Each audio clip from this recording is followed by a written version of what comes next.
I'm on a little field trip to Lost Creek Machine to visit my dad's South Bend Lathe, the lathe that was in our basement when I was a teenager, and I have a big emotional attachment to it, so I want to visit.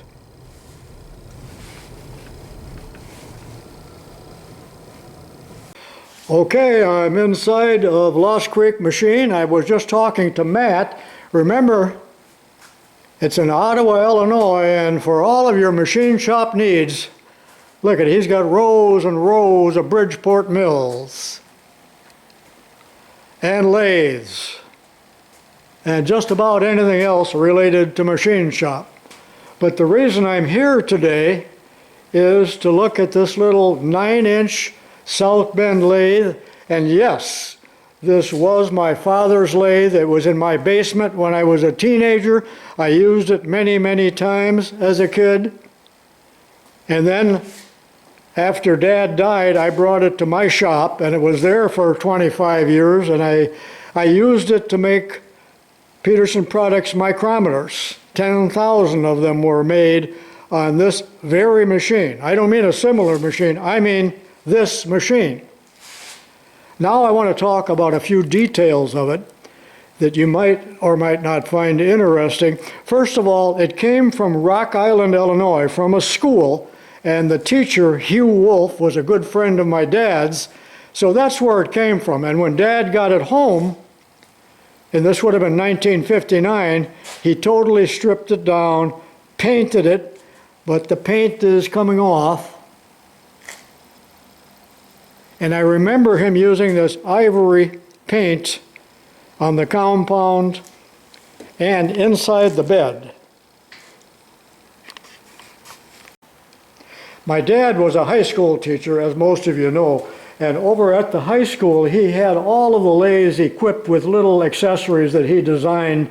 For instance, this shelf back here to put your work or whatever it is that you have. This little red thing was added by Mr. Kennedy. So I guess I didn't tell you this, about 25 years ago, I moved to I wanted a lathe with a quick change gearbox. So when I got that Atlas lathe, I didn't have room for this, and I sold it to Mr. Kennedy over in Pontiac, Illinois, and he had it for about 25 or 30 years. And Lost Creek bought that from him a few weeks ago, and it's for sale here in this shop. And another thing Dad did, there were little shelves or brackets here meant to hold the chuck. Not a belt, but a chuck. And there's one on each end. And if you looked at that green lathe that I've been showing recently, you'll see that it has those as well. And then this really neat little shelf over here to put your tools and accessories. At the high school, there was also a clip to hold a blueprint, and I think that was usually up there by the switch. These little angle irons here were used to hold a chip pan. I don't know what happened to the pan. Here's a carriage stop, and I don't know if my brother made this or if I made it. I do not remember, believe it or not.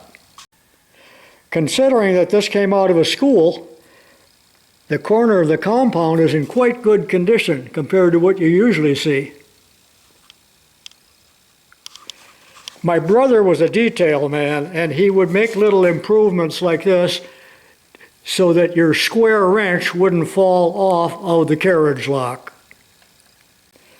This threaded hole here held a chain, and on the end of the chain was the Jacob's chuck key for the tailstock. That's long gone, and I didn't really like it because it would get tangled like a dog's leash hanging down here, and if you went to move this, it would grab. So that wasn't a real good idea.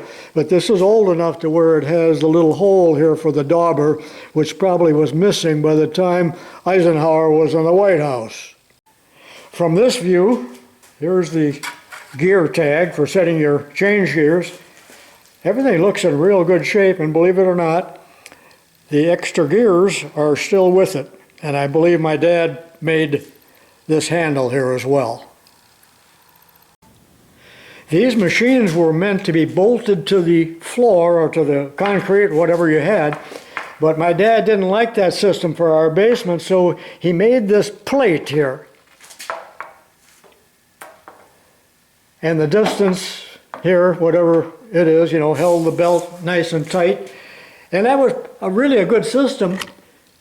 And then on the other side, in order to space it correctly, there's a spacer here as well. Now, some of these lathes were sold as bench models, and the motor and the jack shaft mounted on the bench rather than on the floor.